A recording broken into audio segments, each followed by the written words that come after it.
So anyway, so after analyzing all those photos and going through all of that investigative work that we talked about earlier, have seen a pattern with the hand signals. So essentially, Obama. Yeah, Obama, and then Trump did the same one. Yeah. So I see it.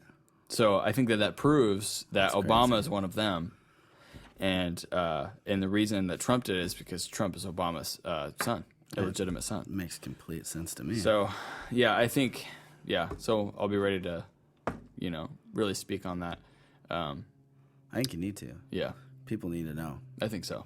It's important. I mean, our president's an alien. It's important. Well, half alien. Right. Because Obama, he had an affair. Right. With a non-alien. Either way, though, half is enough. We need to know. It's true. Yeah. So. Oh, I think we're rolling. Oh, Wow. Hey, everybody. Wow. We're here. This is SoundMind. I am a guy. You are. Named something. And there's a guy over there. I'm named something, too. We're Stevie D. We're both people. Justin Hawes. That's me. And what are we going to talk about today? Today we're going to talk about conspiracy theories. Oh, that's ironic. Because we were just talking about one. Yeah. Well, actually, that was just a conspiracy. Truth. Conspiracy truth. Right, yeah. right. Because we know. Yeah, we proved it. It's not a theory. We proved it. Mm-hmm. So. If the world knew that Trump was Obama's son, do you think they would hate Trump so much? What if they knew he was an alien? Do you think they'd hate him more? I think that would kind of counteract, whatever affection would be garnered. So maybe he'd stay in the same spot. Yeah, it would just kind of, it'll equalize. So we're going to talk about conspiracy theories. Yes. And why don't you kind of set the landscape for us? Let's look out at these hills, these rolling hills, these plains. Wow. Yesterday, I was listening to a podcast. Yes. I am an avid listener of the H3 podcast Experience, formerly live. I've heard good things. And they had Mick West on, and he does a podcast that I've already forgotten the name of. Yes. But check it out. If you search Mick West, it'll show up on iTunes. But he has a podcast about conspiracy theories, referring to specific theories, but also interviewing people that believe in them and just kind of dialoguing about that kind of stuff. And anyway, it was a super interesting episode. And they talked a lot about specific conspiracies. They kind of broke down the logic behind them and like where the reasonableness, I guess, of a conspiracy theory starts and ends. Yeah. And they did that quite well with a lot of different conspiracies. So I don't want to do that, but I highly recommend the episode. Yeah. But I do want to... That'd be what, Mick West on H3? H3, yeah. H3 Podcast Experience, formerly live.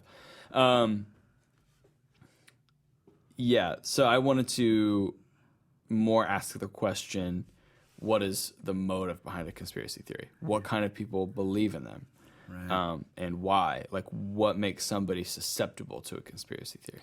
Yeah. As someone that believes in conspiracy truths, I can definitively say I am not susceptible to a conspiracy theory. Okay.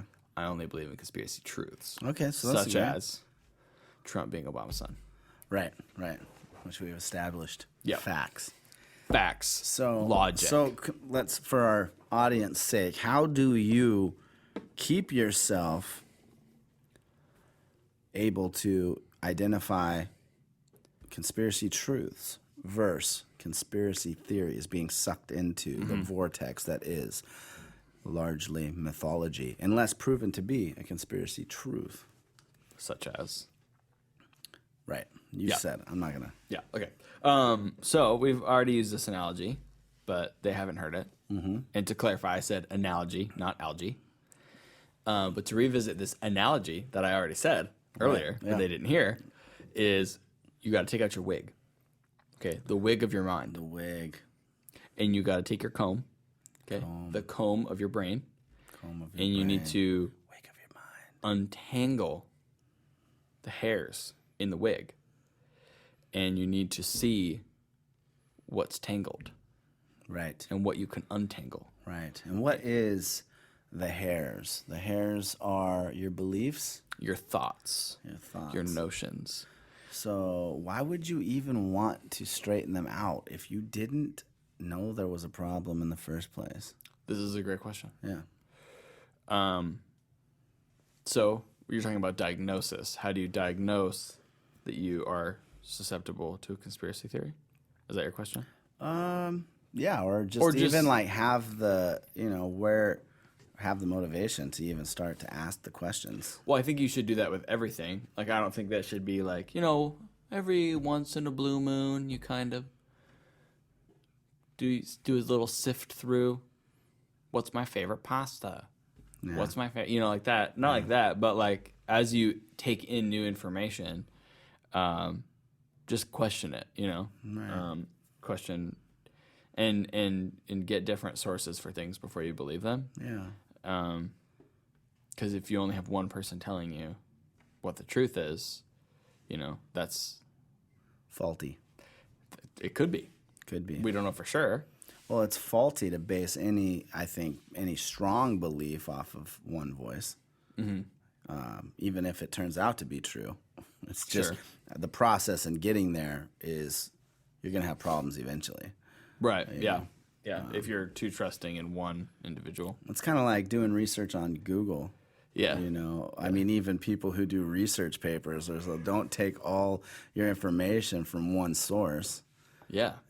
That's just silliness. faulty. Oh. Yeah. So, it should be everyday practice to run a comb through the wig of your mind, the brain comb, through the wig of your mind. So what's that look like? Why do I believe what I believe? So let's talk about why some people are susceptible to conspiracy theories. Yes. Yeah. What makes it so? I think they're immediately intriguing because, say, we're talking. Some drama. And you're like, hold on. Do you actually believe that we landed on the moon? And you're like, well, I did.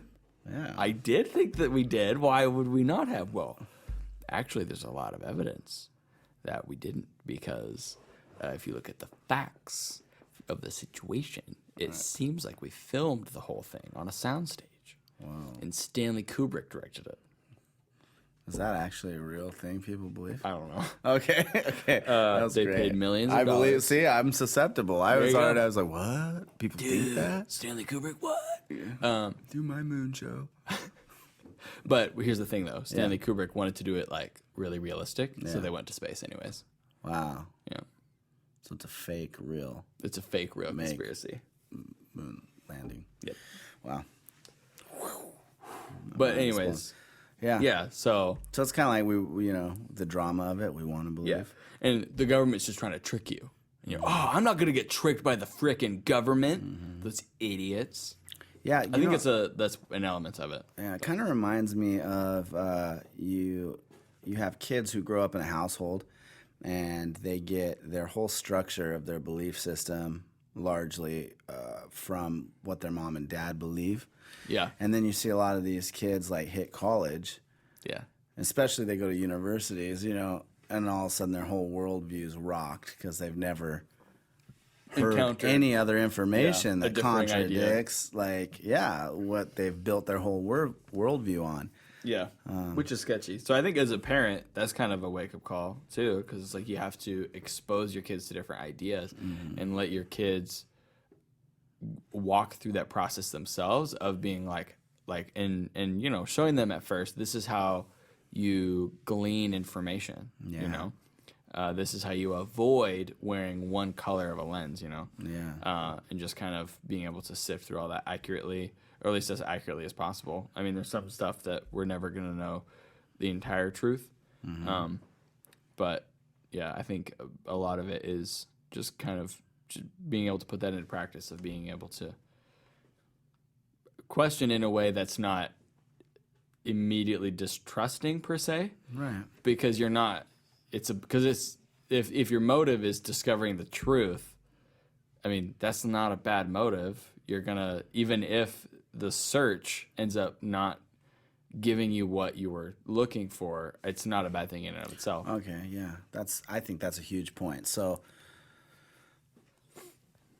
I think a great way to measure some of these things is like who, as somebody in your life who, like for instance, being a father to my children, I want my children to be seekers of truth. Right. To dissect ideas and to move through life and find out for themselves what the truth looks like, you know. And there's so many different avenues. Like you can go searching for truth, and that's all gonna be how you're wired. Sometimes I think sometimes people that are susceptible to conspiracy theories, they get distracted when they come across one, and then it becomes like a huge focal point of their life. Oh yeah. You know, yeah. and it's hard to like pull yourself out and be like, oh, well, I was actually just, you know, dropping some things off at my mom's house, and now 3 months later, I'm like, you know, wiretapping somebody's phone. Your neighbor's house. So, but if my motive is for my kids to want to know truth, then them questioning things is not. It's not an attack. Yeah, it's not. Yeah, it's not. What's the word? It's not a conflict. It's not, you know, an issue for me, because it's what I want them to do. Yeah, absolutely. So, and being honest too, and being able to say, I actually don't know. Yeah, You know, I actually don't know the answer to that question. yeah. Let's Maybe find out together. Let's find out together. Yeah, or I think that this is my belief, and here's why I believe what I believe. Yeah. You know, because if you can give your kids the research you've done, hopefully if you've done some, then you're just giving them, you know, a push ahead, which is, you know, what you should do for anybody. Yeah. But I think that that would be a huge way to filter information. Like, and this is a good point to bring up.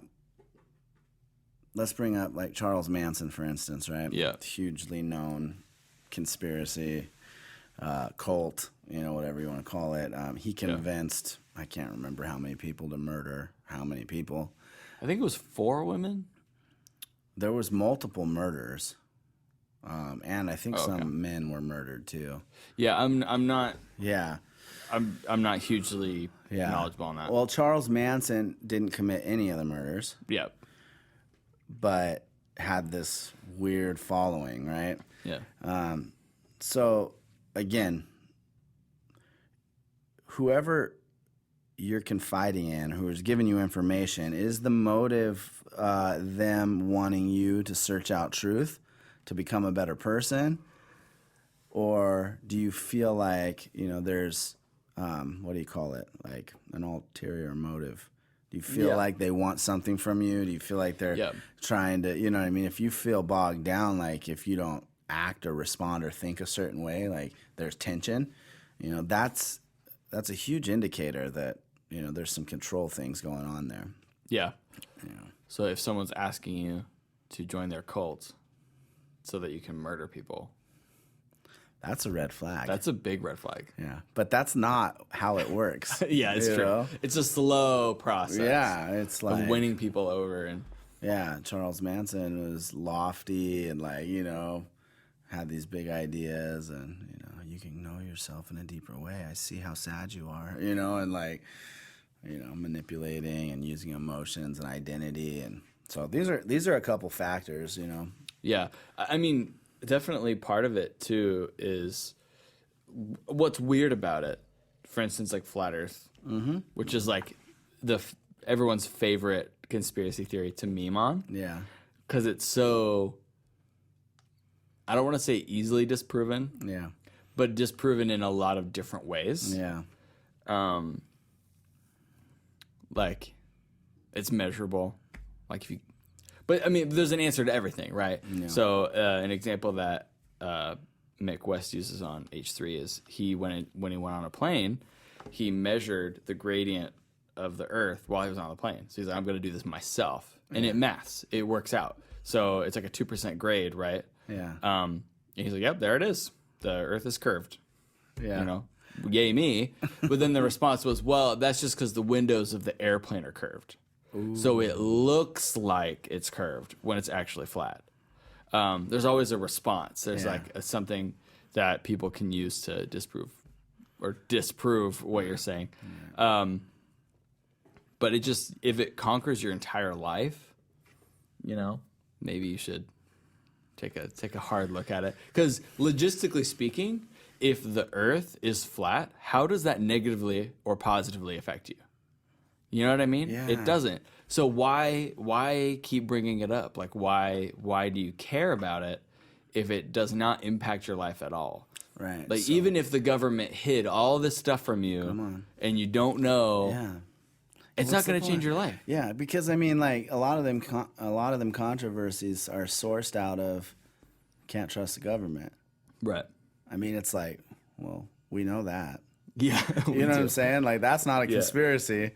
That's just reality. Yeah, it's been proven over and over again. Time and time again. So why do we need to keep getting wrapped up? So that's a great point. What do you think, man? You think there's got to be like some kind of addictive attribute or something to it? You know what I mean? Yeah, like I think maybe. I think that the idea that you know something that other people don't is very it's like powerful. gossip. Yeah.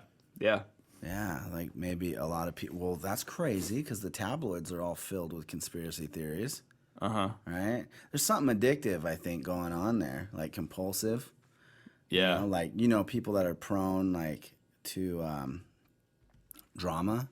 Yeah. You know, Like planting seeds, controlling the narrative Yeah. of a scenario so that it works out in your favor. like or conspiracies, like what? even the idea that you would make it up so that you get to be the one that knows, right? Yeah, yeah. I think there's that, but I think there's a lot of people that just get swept into it. You know what I mean? Yeah. And it's not necessarily like they're a bad person or trying to be, or trying to control things, but they're just like, oh my God, the same people that picked up, People magazine because so and so cheated on who. What? Oh, I need to know about this, right? So, drama.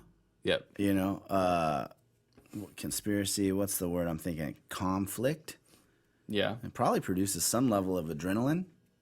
You know what I mean? And then you're like, you want to feed that adrenaline, like, Yeah. and then the cycle continues, dude. Yeah. I wasn't even anticipating like that when we go on into this conversation, but I think that'd be something to look into. Because the people that get into it, you know what I mean? Like they get into it. You know what I'm saying? It becomes like, you know what I'm saying? Like how some people have certain aspects of their life that's part of their life, but people that I know that really get into conspiracy theories, they're like, it's all their life. You know what I mean? Like you meet them and you say hi and, you're not too far in before you're like, oh yeah. You think that those denim jeans are really made from real denim? They're actually made from the hair of all the tortured children that America kidnaps from third world countries. Oh, and man. they grow their hair out using chemicals and then they cut it off. And that's how you get your pants. Wow. I love that person. I don't know who it is. You just need to His keep... name is Gary Jenkins. He lives across the street from you, and he knows where you get your pants. Man, he's watching you. He's right now. watching you. You sound like a little bit like William Dafoe in his role for Green Goblin for the Tobey Maguire Spider-Man. Classic. Classic. Classic He performance. Killed it. Absolutely. Spider-Man. Spider-Man. Dude, what a great movie. Yeah, it was. Yeah. So, addictive nature maybe, right? Yeah. Do you question your beliefs or are they spoon-fed to you? I've been guilty of being spoon-fed beliefs. And it's kind of crazy because, like, you just take people's words for it, Yep. You take mom and dad's word for it. I'm not saying don't trust mom and dad. That's not what I'm saying here. But we get our ideas exclusively from people, and we just, the teacher said it. The principal said it. NBC said it. You take your pick. It doesn't make it so. My pastor at my church said it. Yeah. Yeah, and I think there's this thing that people do. Like, as a kid, I admit, I did believe in aliens. Yeah. I thought that there was, like, conclusive evidence. Right. But, as you get older, you're like, this is not really, like... There are some intriguing points that are made, but I wouldn't say that it leads to anything conclusive. And as time goes on, we should be getting more information that will lead to a deeper level of truth, and that has not been the case. Right. As time has gone on, it's getting more muddled and more like confusing and less clear. Right. And so, I mean, at the end of the day, the only answer is it's a subspecies of human that lives underground. Oh. And they're not aliens at all. Wow. Okay. So yeah, check the facts, do some research. Go underground. Yeah. Just because Justin said it doesn't make it so. But I did do all the research though, so. Right. Which still doesn't just make it so. Got to protect my people from you. The Trump alien Obama connection, now that's legit. That is legit. That is a conspiracy truth. So, yeah. So, you want to get into one of these conspiracies a little bit? Which one you thinking, dude? I don't know. There's a handful of them. They're like right at the tip of our fingers. Yeah. So there's a lot of different ones we could take our pick from. Yeah. You know, I brought up Charles Manson. Yeah. We could go into one of those that like was created from a people group. You know, to cast a belief system. A belief system that is used to control a populace per se. Yeah, per se. You know, tapping into maybe like a religious kind of a thing. Well, we talk about God quite a bit on this. Maybe we can get into that because that was another thing. Charles Manson, there was some deity language and spiritual. The idea that they were searching for spiritual enlightenment and a lot fulfillment. of hallucinogenic drugs. Yeah, dude, I love that stuff. Whoa. Why? No, he doesn't. He's a good young man. Learning about them, not partaking. Yeah, do the research on his life if you wonder about Justin. He likes that you wonder. So like that. Well, I can think of a person off the top of my head that did partake in the hallucinogenic drugs. Oh, okay. And did partake in the witchcraft. Oh. And did partake in many a thing they should not have partooken. Okay. Came out of a family of witches. Really? Wow. Self-proclaimed. I don't know really. Now is this factual information based on research you've done? Yes. Okay. It is from memory, however. Yes. I have not done this recently. Right. So some of this might be a little. Okay. But so I'm referring to a man. Yes. Named Joseph Smith. Okay. Who grew up in a family of strange people that lived in the woods. That did partake of the drugs, like I said. I did not know that. Yep. Self-proclaimed Wiccans. I did not. I don't know that. I don't know if the term Wiccan was a thing, but they were self-proclaimed witches. Right. Yeah. They interacted with demonic entities, according to them, and so he came out of that, and then he was like, "You know what's great? Mormonism. This thing that I'm doing." Yeah. Yeah. Yeah.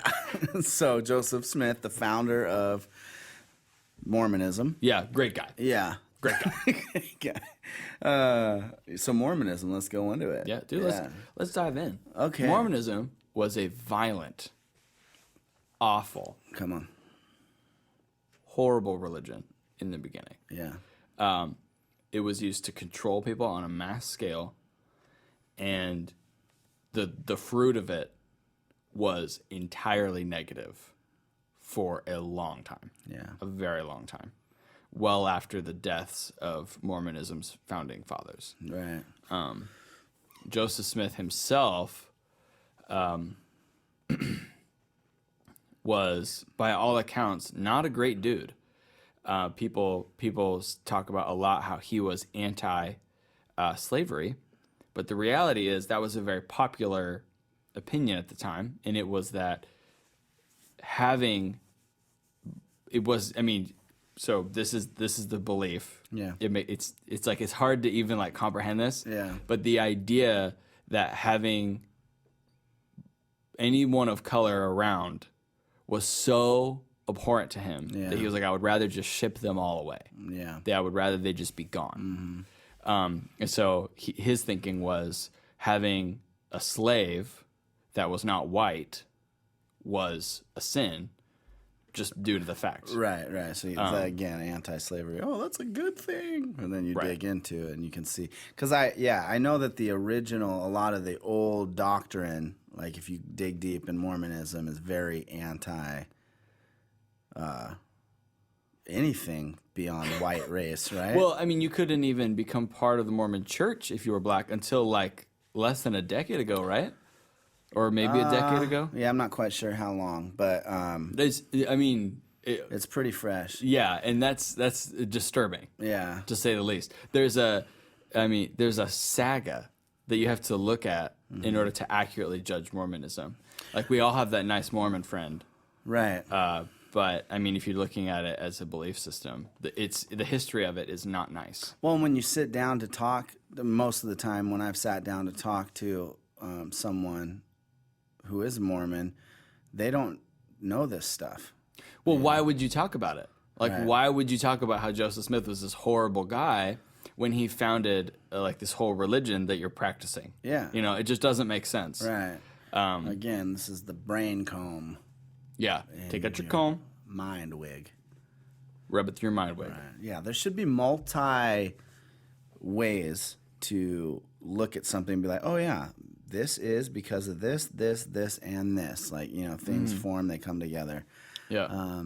And with Mormonism, it's all built upon Joseph Smith. And there's several things that happened that only he was a witness to, like the scroll, the golden scrolls. Or tablet or whatever. Yeah, so he was translating it from his hat. The angel gave it to him. Oh, right. Yeah. I can't remember the angels. I thought it was Michael. No, it's not Michael. It's it starts with an M though. Yeah. Moroni? Macabo. Anyway, the angel. Yeah, give him the scrolls to He's like, translate. He's like, what's like kind of great? Christianity. What's better? Not that thing. Something different. Yeah. Here it is. Boom. Run with it. Straight from heaven. Yeah. So he interprets it, but the scrolls, the angel came back for the scrolls right when he was done. So we don't have the scrolls. We have the interpretation from Joseph Smith. Yeah, even Old Testament writings, there are many that have survived. Not, of course, the originals, but having been rewritten and transcribed onto other documents, we have very old versions of them that have continued, that can be compared for maybe loss of information or mistranslation or whatever.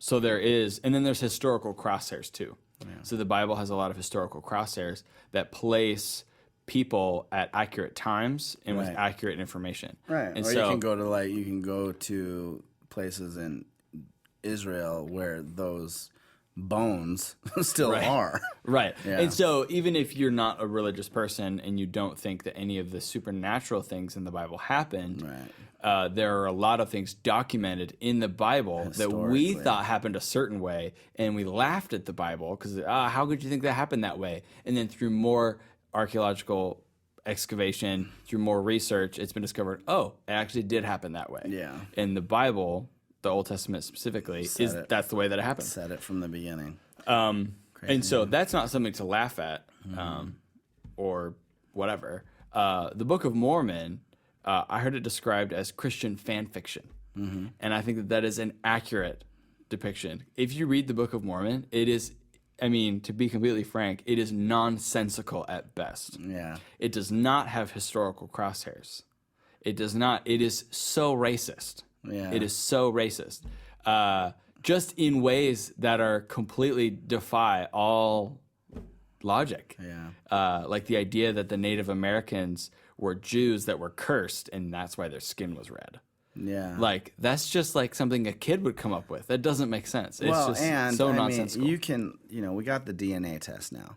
Right. You can test anybody's DNA and track origins of where they come from. Very accurately. Yeah. So a tribe of Israel gets on a boat and ends up in the United States, and that Jewish tribe is the origins of the Native American people.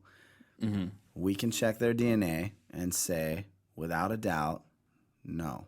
Yeah. The Native Americans have no connection to the Jewish people, like when it comes to their bloodline. Say it again. Whatsoever. And, I mean, there's these huge battles that take place in the Book of Mormon. There's no bones on those places. There's no historical crosshairs Exactly. to prove anything.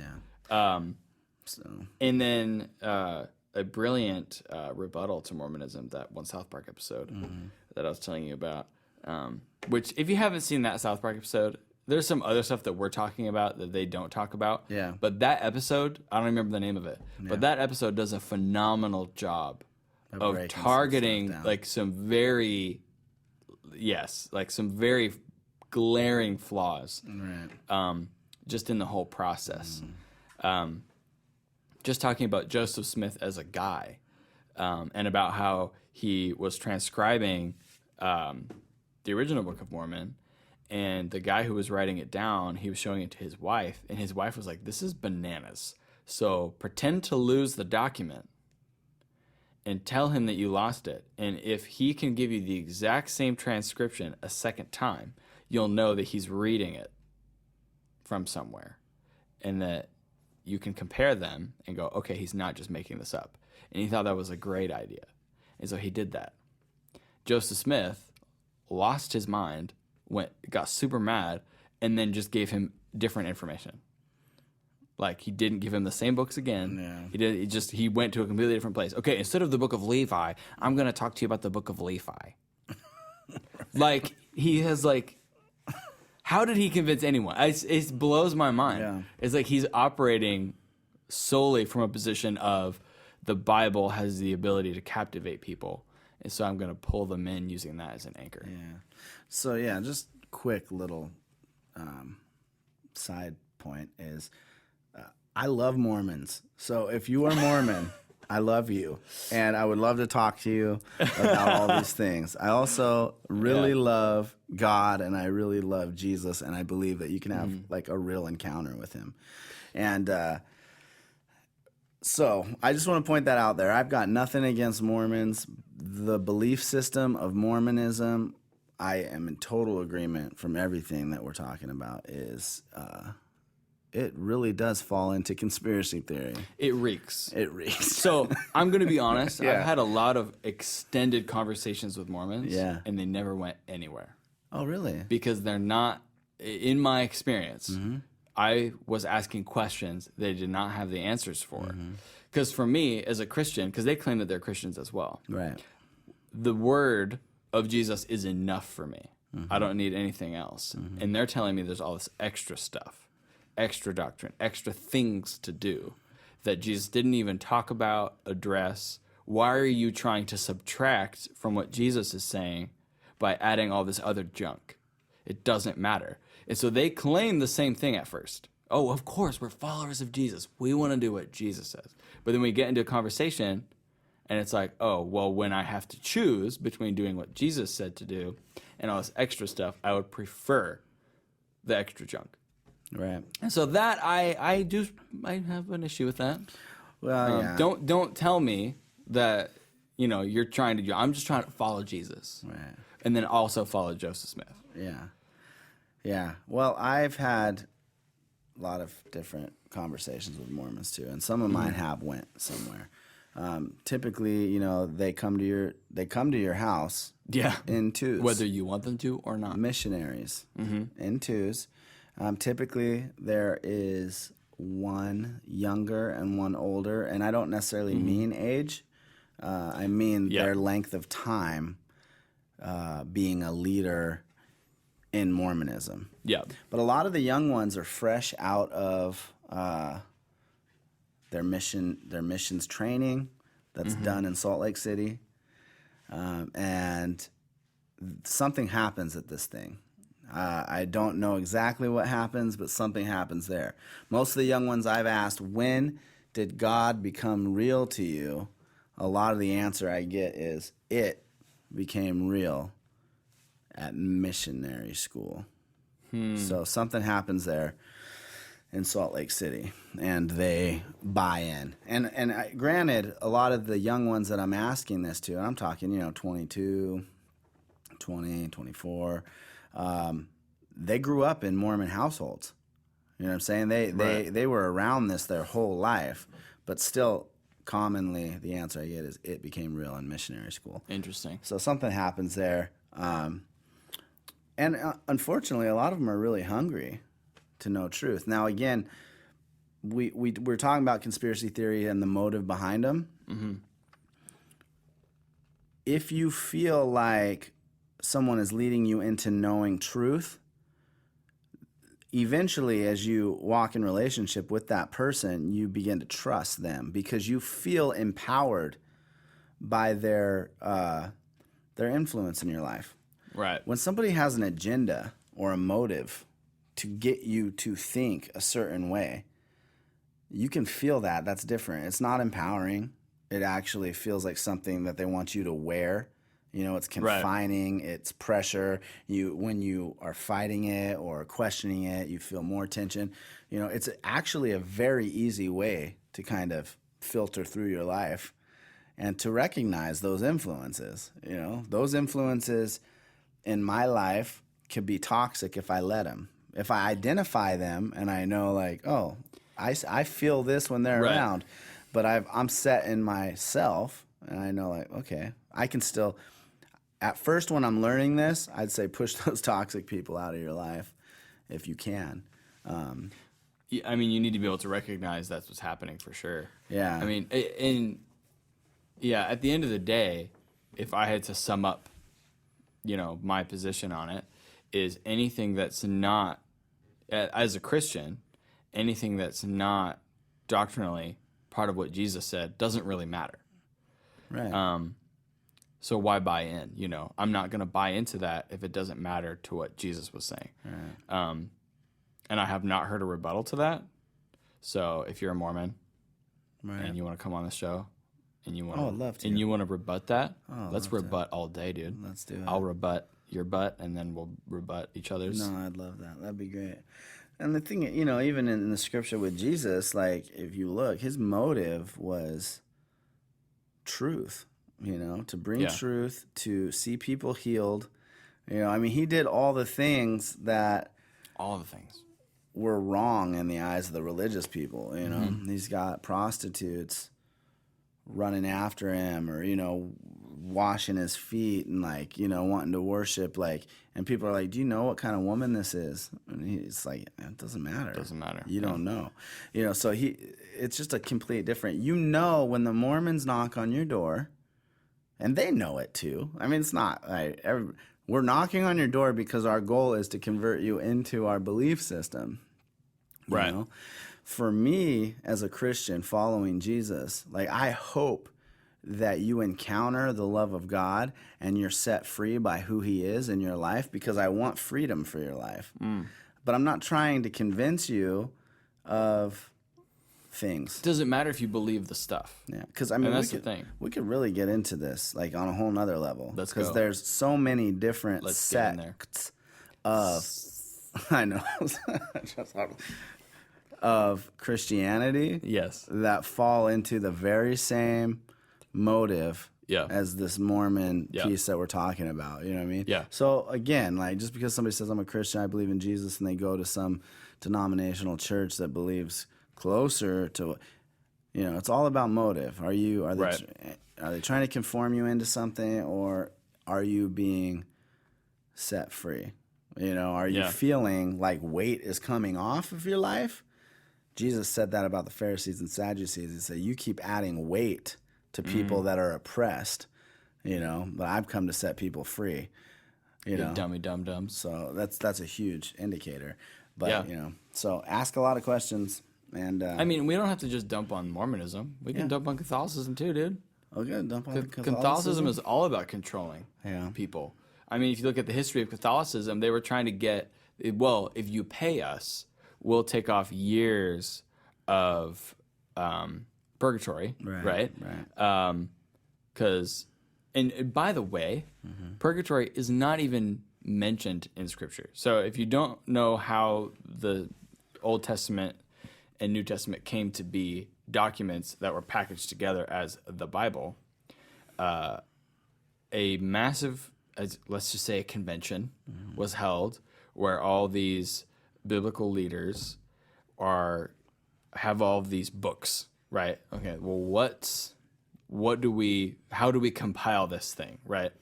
So what they decided to do is there has to be 3 cross-references, okay?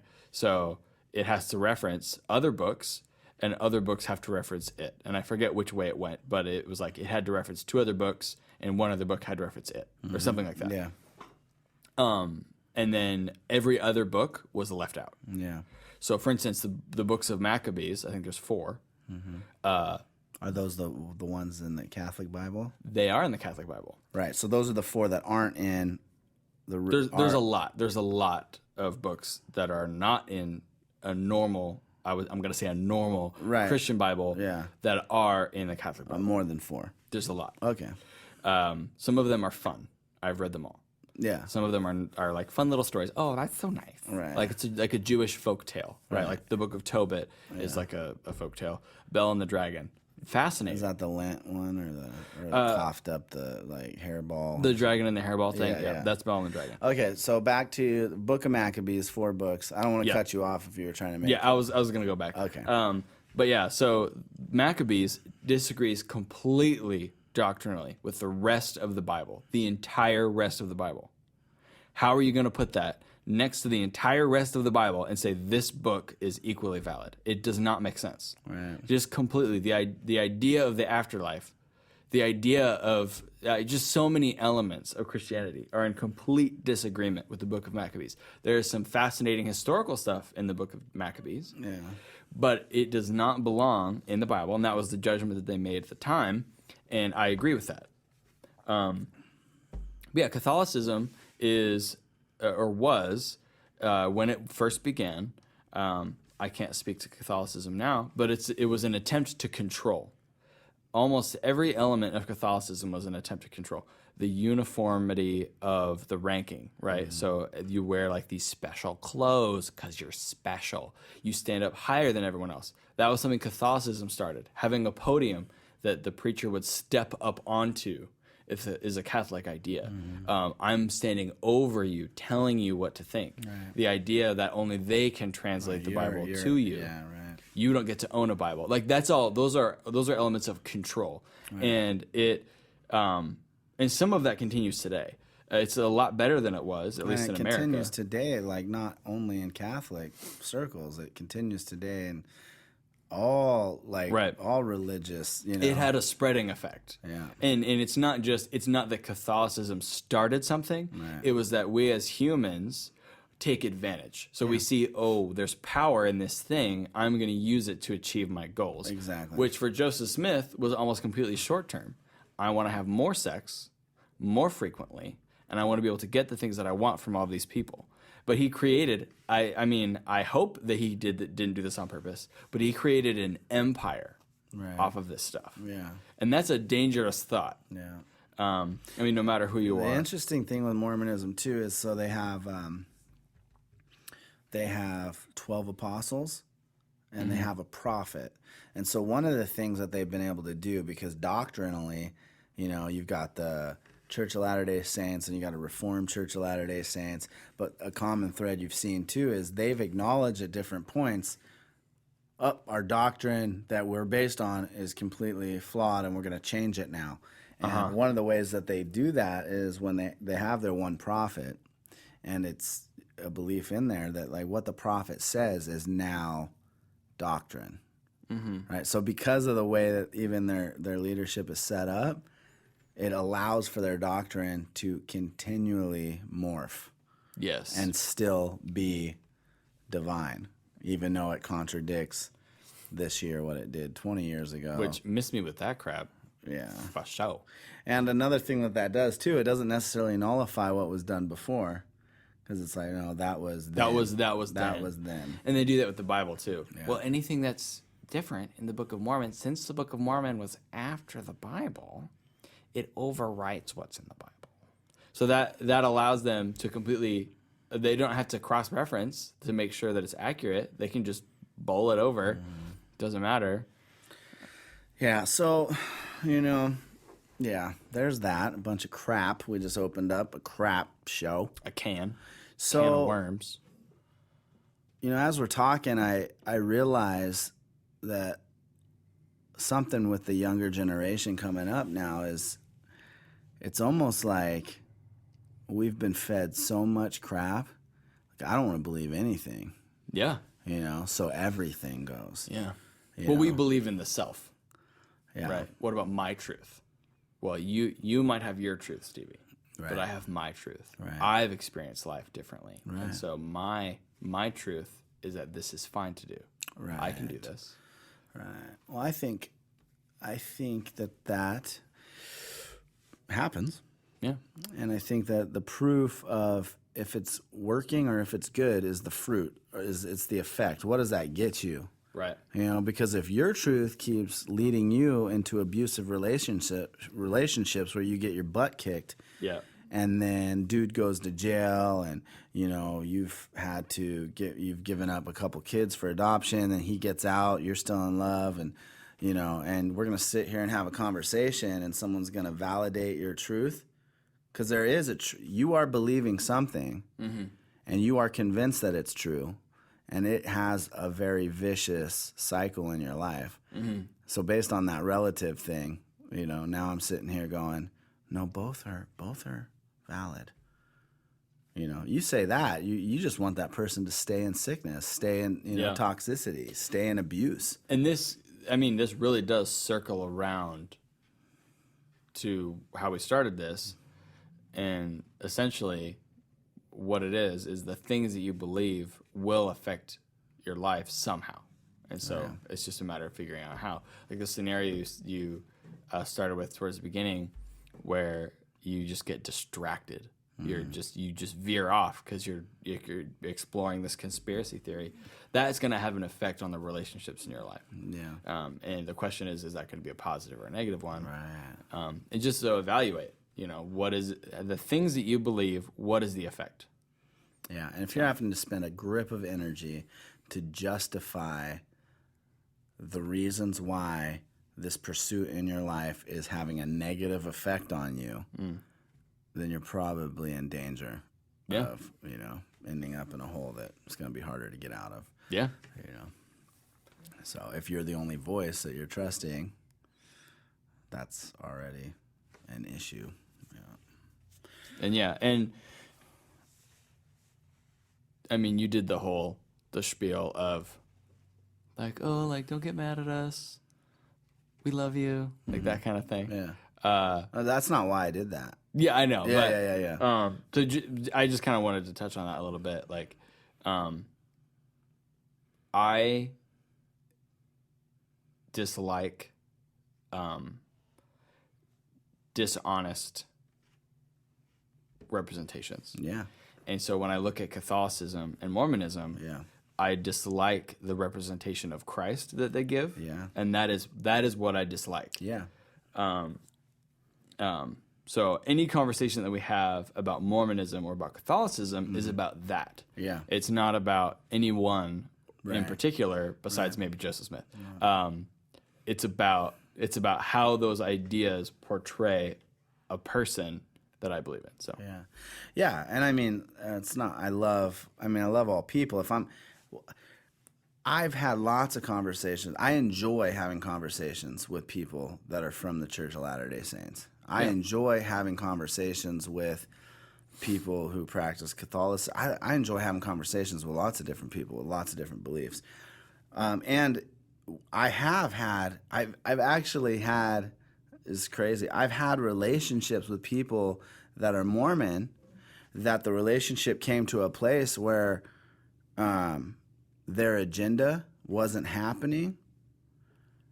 And I said, hey, this isn't going to happen.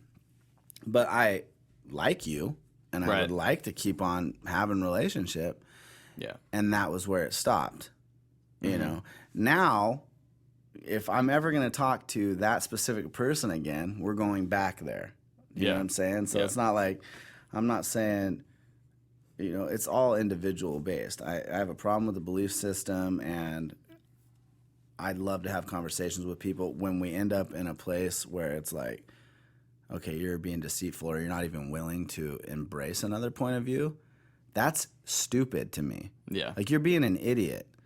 If you're only going to embrace one idea, like, and you've been fed it by one other person, and I mean, I'm sorry to be so blunt, but like, you're being stupid if you're not getting your belief system from multiple sources and digging and studying these things out.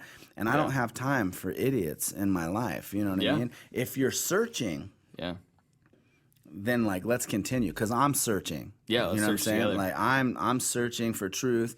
I have some areas in my life that I've discovered, like, these are working and I believe this is true, and some other areas that I'm wondering about, you know. But a year from now, like, I'm gonna think different about a lot of these things. I might think, you know, the same on some, but you're gonna be in a different spot. So even if you're just more firm in the beliefs that you have now, you're gonna be in a different spot, because if you're constantly searching, you're going to see not only new information, but you're going to see information that either validates or disproves whatever we're talking about. Yeah. And so, just that would be my recommendation as well. Yeah, so I just draw a line there. Like I said, I love all Mormons. I love to talk to them, and know that, like, we can have a conversation. And if you're searching, we can continue to have conversations. I don't care if you're a Mormon, or this or that or whatever. The moment where I feel like you're being an idiot, you know, I only have a certain amount of time in my life to spend, and I want to make sure that time goes to places where it's actually going to be useful. Yeah. You know, so, and I don't have time for idiots. Yeah. You know, that are stuck in their ways. You know, so that's where, you know, we'd have to part ways. But I can love you from a distance, but I'm not going to sacrifice time trying to, you know what I mean? Convince you of something that you're walled off. Yeah. And it's not even, for me, it's not, I don't even really try to convince. I just like asking the questions together. You know, let's ask the questions, let's look, you know, because like I said, like we established in the beginning, I feel like a good leader, a good influence in your life is somebody who wants you to discover truth for yourself, get you on the path to searching truth, to finding God for yourself, you know what I mean, and questioning these things out for yourself. So, you know, I'm not trying to convince you of that, you know. I'm trying, that's what I want for my life. So, you know, hopefully, if my life doesn't bring you closer to God naturally, you know, then I might not be an influence that, you know, is building your life in a positive way. Yeah. You know, so I hope that it is. Yeah. And the reason I said what I said about convincing is because the way that that relationship has opened up for me every time is I'm here to tell you about a thing that you need to believe. Right. Right. Yeah. And so that's where the conversation starts. Yeah. And so it's easy to come out in counter of that and be like, well, actually, you know. Yeah. But that doesn't really go anywhere, as I've said earlier. Right. Yeah. So yeah, and that's, I've been able to kind of take some of those opportunities and shift the focus or come at it from another angle, and so the whole interaction isn't just based on, no, this is because why, no, this is because why. You know, debating doesn't work. Debating never really converts anybody. People who and I like to debate. I think it's fun. Yeah. But it really, like, when you enter into a debate, it's usually two people who are set on something that want to present their arguments against a contrast. But no one, you know, I'm convinced of this, you're convinced of this, and when we leave, it's probably going to remain that way. Well, yeah, at least because a debate isn't for the people having the debate. Right. A debate is a forum for everyone else. Right. So if you don't have experience two opposing ideas and compare and come up with their conclusions. Right. So if you're in a situation where you're talking to Mormons and there's nobody around you, don't have a debate. Yeah. You know. Yeah. Pray together. That's a good one. You know. Ask questions together. You know, hear their story, get to know each other. You know what I'm saying? Yeah. Like, form something real. And eventually, you know, in my experience, they'll probably quit sending the same ones to your house. Yeah. And they'll send older ones who try to pigeonhole you into reading the whole book. or like, are you gonna do this or not? That's when it gets weird. Yeah. So to all my young Mormon friends out there who I hopefully had an impact on your life as you did mine, I hope you're still searching God for yourself and not just drawing your conclusions from what everybody feeds you. Yeah. Because that's the part that matters. Yeah. Yeah. Not anything else. Yeah. So, I don't know if we really ended where I thought we were. Yeah, we didn't really go to the places that I thought we would go, but that's fine. Yeah. We can do whatever we want. We can. And we do. And we have. And with that, we bid you adieu.